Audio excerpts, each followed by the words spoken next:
Hello everyone. Today's question is, there are how many different types of cryptography algorithms? 2, 3, 4 or 5?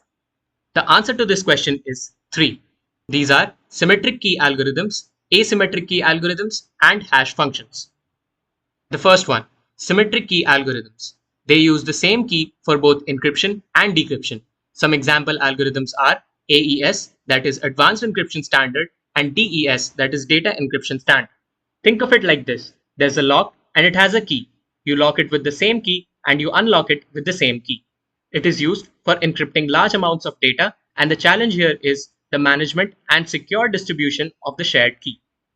Moving on to the second type. Asymmetric key algorithms use a pair of keys. Think of it as a lock that has two keys, one to lock it and the second one to unlock it. The data is encrypted through a public key and can only be decrypted using the corresponding private key and vice versa. It is slower than symmetric and is used for small amounts of data. The key characteristic here is it facilitates the secure key exchange and digital signatures. Some of the examples are RSA and elliptic curve cryptography. Moving on to the third and the last type. Hash functions produce a fixed size hash that is called digest from an input of an arbitrary size.